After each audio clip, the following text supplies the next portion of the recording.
Shalom, selamat pagi Bapak Ibu Saudara yang dikasihi Tuhan Yesus. Salam sejahtera buat kita semua dimanapun berada. Saya mengajak Bapak Ibu Saudara semua pagi ini, kita kembali bersaat teduh dan berdoa dalam renungan penuntun kehidupan setiap hari. Kiranya damai sejahtera Allah dan tuntunan Roh Kudus menyertai kita sepanjang hari ini. Tema renungan pagi ini, menjaga diri dari pengaruh negatif media sosial. Nats Alkitab terdapat di dalam Amsal 9 ayat 9. Demikianlah firman Tuhan. Berilah orang bijak nasihat, maka ia akan menjadi lebih bijak. Ajarilah orang benar, maka pengetahuannya akan bertambah.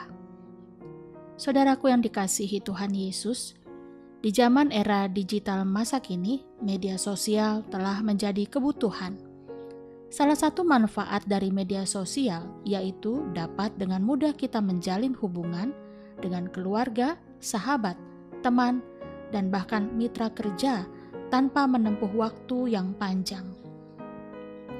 Bahkan saat di mana kita berada di dalam masa pandemi COVID-19 ini, membuat banyak orang menggunakan media sosial sebagai sarana menambah wawasan, mempromosikan produk, dan lain sebagainya. Hari-hari ini pun baik perkantoran, pendidikan, dan pelaku bisnis menggunakan media sosial untuk membantu mempermudah urusan pekerjaan dan kegiatan belajar.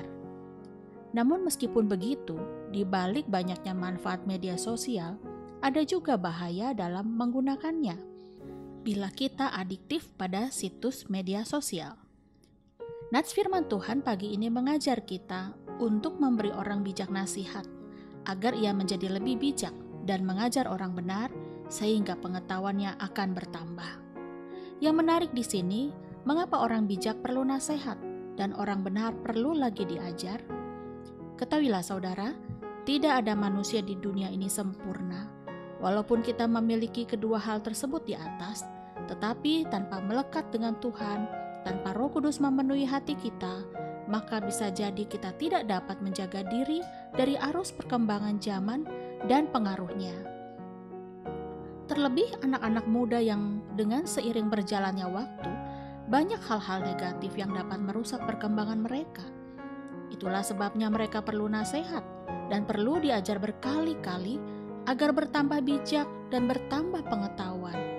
Terlebih agar mereka, bahkan bukan hanya mereka, tetapi orang-orang dewasa pun dapat menjaga diri terhadap kecanduan media sosial.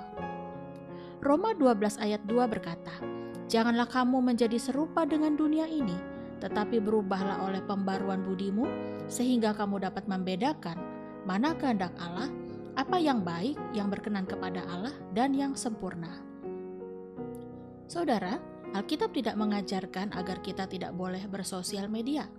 Namun, jangan sampai kita diperhamba oleh media sosial itu sendiri, sehingga ada beberapa hal yang berdampak, seperti waktu dan pikiran kita terbuang hanya dengan beronline ria sepanjang waktu. Kita tidak dapat lagi konsisten bersaat teduh karena memikirkan teman-teman di sosial media kita.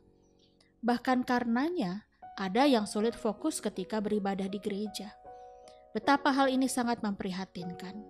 Diperhamba oleh gadget atau media sosial bisa membuat kita kehilangan relasi dengan Tuhan.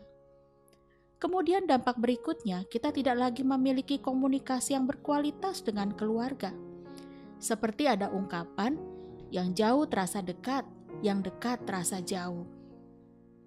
Belum lagi dampak buruk bisa terjadi pada anak-anak apabila para orang tua tidak selalu mendampingi dan berinteraksi untuk mengontrol penggunaan situs jejaring sosial oleh anak-anak kita.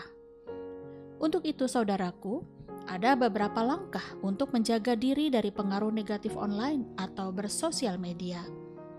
Pertama, bangunlah penguasaan diri yang kuat.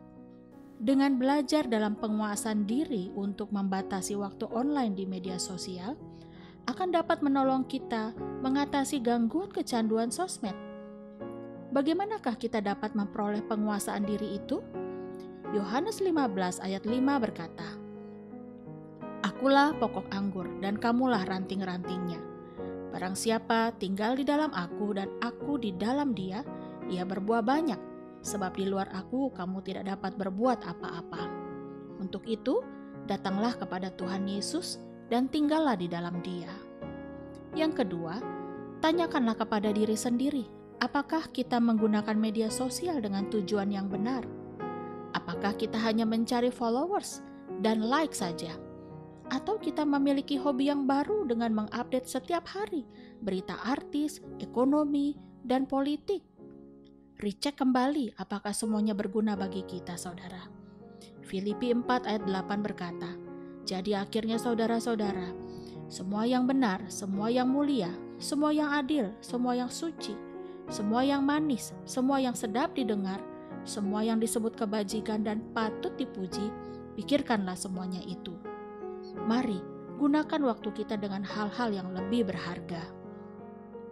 Yang ketiga, bertemanlah dengan media sosial yang dapat membangun, memberikan inspirasi yang positif dan semangat baru buat kita.